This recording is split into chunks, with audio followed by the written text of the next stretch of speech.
కృష్ణా తుంగభద్ర నదుల్లో వరద ఉధృతి కొనసాగుతోంది. జలాశయాలన్నీ నిండు కుండలా ఉన్నాయి. తుంగభద్ర ప్రాజెక్టులో 19వ గేటు కొట్టుకుపోయి పెద్ద ఎత్తున నీరు వృధాగా పోయినా మళ్లీ స్టాప్ లాగ్ ఎలిమెంట్స్ అమర్చడంతో పూర్తి స్థాయిలో నిండే అవకాశం కనిపిస్తోంది. దీనికి సంబంధించి మరిన్ని వివరాలు తుంగభద్ర నది నుంచి మా ప్రతినిధి చంద్రశేఖర్ అందిస్తారు.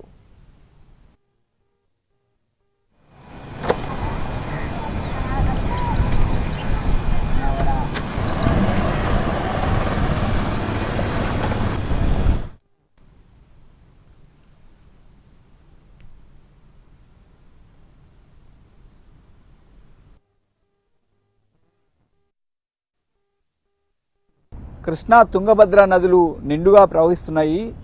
జూలై నెలలో పూర్తి స్థాయిలో దాదాపు జలాశయాలన్నీ నిండాయి. గతంలో ఎన్నడూ లేనంతగా శ్రీశైలం జలాశయం జూలై 27వ తేదీనే పూర్తి స్థాయిలో నిండి గేట్ల ద్వారా నాగార్జున సాగర్కు నీటిని విడుదల చేశారు. ఇప్పటికీ తుంగభద్ర కృష్ణా నదిలో వరద ప్రవహిస్తూనే ఉంది. మనం చూడొచ్చు, ప్రస్తుతం తుంగభద్ర నదిపైన ఉన్నాం. ఒకవైపు కృష్ణా నది, మరోవైపు తుంగభద్ర నదులు నెల రోజులకు పైగా పూర్తి స్థాయిలో వరద ఉధృతి కొనసాగుతూనే ఉంది. హొస్పేటలోని తుంగభద్ర ప్రాజెక్టులో గేట్ 19వ గేటు కొట్టుకుపోయి పెద్ద ఎత్తున నీరు వృధా అయినప్పటికీ తిరిగి పూర్తి స్థాయిలో ఆ ప్రాజెక్టు నిండేందుకు సిద్ధమవుతోంది. ఎందుకంటే తుంగభద్ర ఎగువన కురిసిన భారీ వర్షాలకు ఇప్పటికీ వరద ఉధృతి కొనసాగుతోంది. తుంగభద్ర ప్రాజెక్టులో ఇన్ఫ్లో ఇప్పటికీ 31,723 టీఎంసీల నీరు ప్రవహిస్తోంది. తుంగభద్ర డ్యాం నుంచి 9,830 క్యూసెక్ల నీటిని వివిధ కాల్వలకు విడుదల చేస్తున్నారు.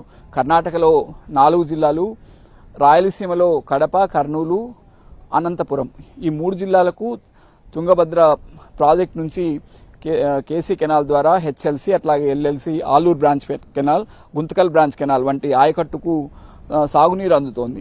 అట్లాగే ప్రాజెక్టుకు ఎగువ నుంచి వరద నీరు వచ్చి చేరుతోంది. రోజు 31,000కు పైగా క్యూసెక్ల నీరు వచ్చి చేరుతోంది.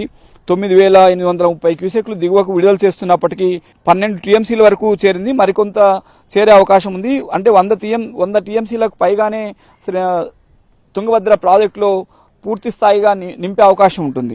అట్లాగే శ్రీశైలం జలాశయం నుంచి కూడా ఎక్కువ నీటిని డ్రా చేస్తున్నారు. ఒకవైపు ఎడమగట్టు విద్యుత్ కేంద్రంలో విద్యుత్ ఉత్పత్తి ద్వారా దిగువకు విడుదల చేస్తున్నారు. ఆ నీరంతా సాగర్కు చేరుతోంది. దాంతోపాటు పోతిరెడ్డిపాడు నుంచి ఎస్ఆర్బీసీ, తెలుగంగా ఆ కాలువలకు కూడా నీటిని విడుదల చేశారు. హంద్రీనీవాకు కూడా నీటిని విడుదల చేశారు. కేసీ కెనాల్ ఆయకట్టుకు నీటిని అందిస్తున్నారు.